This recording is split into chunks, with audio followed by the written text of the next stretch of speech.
Vous savez ce que c'est ça? C'est un citron. Et que fait-on avec un citron? On fait une tarte au citron. Je vous invite à me suivre, commenter, partager, liker. Vous connaissez la routine. On y va tout de suite, suivez la recette. Alors, pour réaliser notre tarte au citron meringuée, il nous faudra du beurre, du sucre, de la crème liquide à au moins 30% de matière grasse, une pâte sablée, de la maïzena, des citrons, de la mascarpone, du sucre glace, des œufs et un petit peu d'arôme de vanille. Pour la meringue, on verra ça à la fin, une fois qu'on aura réalisé notre tarte. Alors, on va commencer par séparer les jaunes des blancs. On va ensuite mélanger les jaunes avec le sucre jusqu'à ce que ça blanchisse. Puis on va tamiser la maïzena par-dessus et on va remélanger à nouveau jusqu'à avoir une bonne homogénéisation.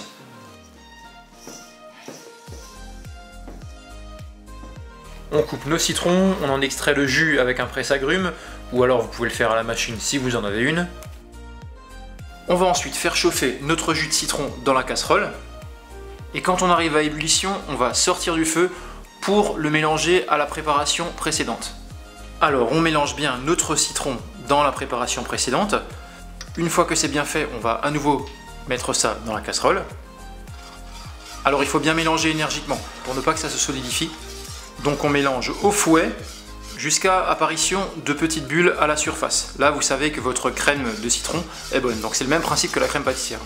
Ensuite on va ajouter notre beurre en petits morceaux. On va faire ça soit hors du feu ou éventuellement sur feu doux. Moi je me suis mis hors du feu et par la suite j'ai légèrement rallumé la plaque sur très faible puissance, vraiment feu très doux, pour recuire légèrement ma crème. Donc évidemment on ne s'arrête pas de mélanger au fouet de manière énergique. Le but c'est de bien lisser la pâte, qu'elle soit bien souple. Avec cette méthode on n'est pas obligé d'utiliser un mixeur plongeant par la suite pour la rendre très souple. Normalement vous êtes très bien avec ça. On va ensuite verser notre préparation dans un saladier, un cul de poule ou ce que vous voulez, et vous allez filmer au contact la préparation, c'est-à-dire directement avec votre film sur la crème citron, et vous allez laisser reposer à température ambiante pendant environ 20 minutes avant de mettre ça au réfrigérateur pendant une petite demi-heure. Pendant ce temps, on va préparer notre fond de tarte. Alors, petite pause, si vous souhaitez un appareil citron avec une forte acidité, vous arrêtez maintenant. Si au contraire vous cherchez quelque chose d'un peu plus sucré avec plus de douceur, vous continuez la recette avec moi. Alors pour la pâte sablée, pour le fond de tarte, moi j'ai une pâte sablée que j'ai préparée la veille. Je vous mets le lien en dessous de la vidéo, n'hésitez pas à la reproduire, elle est vraiment excellente. C'est bien meilleur que d'acheter une pâte sablée toute faite en grande surface.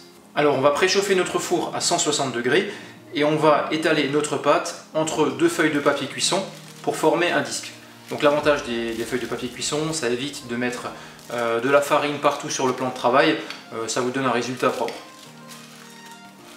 Une fois notre disque établi, on va le découper à la forme et au diamètre de notre moule. Donc moi j'ai un moule micro perforé, ça évite de mettre du beurre sur le pourtour, on pourra très facilement démouler notre fond de tarte.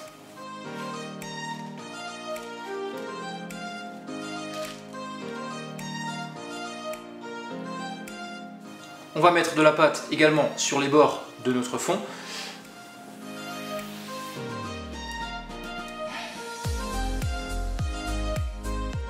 On va, à l'aide du dos du couteau, découper le surplus à la surface des bords.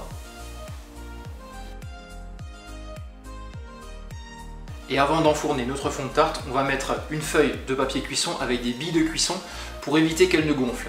On met donc notre fond au four et pendant ce temps, pendant que ça cuit, on va préparer notre chantilly mascarpone. Alors maintenant, on va monter notre chantilly mascarpone.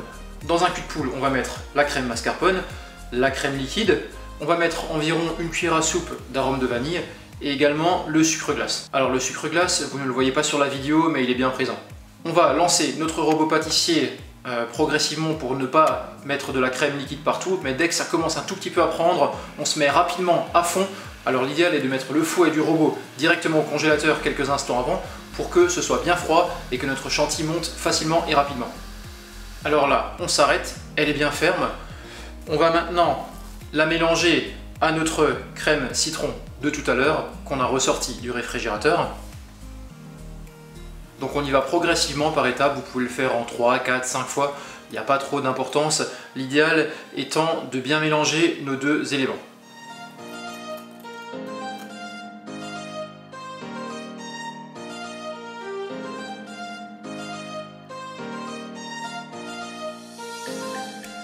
pour démouler notre fond de tarte, vous allez passer avec un couteau très fin sur les bords du moule et à l'aide des pouces, vous allez légèrement pousser votre fond de tarte vers le bas, vers la table et retirer le moule vers le haut. Une fois cela fait, on va maintenant mettre notre crème citron dans le fond de tarte qui est sorti du four. Alors allez-y franco, allez-y avec amour, avec de la gourmandise, remplissez bien votre fond de tarte jusqu'au bord. Vous aurez de l'excellent, hein. Vous pouvez faire des petits fonds de tarte citron à côté si vous le souhaitez, moi j'en ai fait 2 autres dans des petits moules.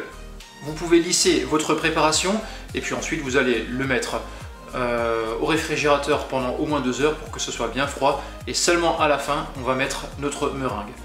Alors pour notre meringue italienne, il nous faudra un peu d'eau, du sucre, des blancs d'œufs et une poche à douille pour le pochage. Alors vous allez faire chauffer l'eau et le sucre pour former un sirop. Vous allez laisser chauffer 2 à 3 minutes environ pour que ça commence très légèrement à bouillir. Et à ce moment-là, vous allez faire monter les blancs dans le robot. Vous allez faire ça environ 2 minutes pour que les blancs soient montés environ à moitié. Et à ce moment-là, vous allez mettre votre sirop qui sera bien en ébullition à environ 120 degrés dans la cuve du robot. Alors vous allez y aller progressivement en faisant couler le sirop sur les bords de la cuve. Il ne faut surtout pas le verser entièrement dedans en un coup. Et là, vous aurez une meringue italienne qui aura la bonne consistance. Alors, une fois que vous avez monté votre meringue et qu'elle a la bonne consistance, vous allez la mettre dans une poche à douille pour la pocher au-dessus de votre gâteau que vous avez préparé. Alors pour la douille, vous avez quartier libre, hein, vous faites ce que vous voulez. Moi j'ai pris une douille qui se rapproche du Saint-Honoré pour faire des lignes de l'extérieur vers le centre de ma tarte au citron pour faire un petit peu façon Saint-Honoré.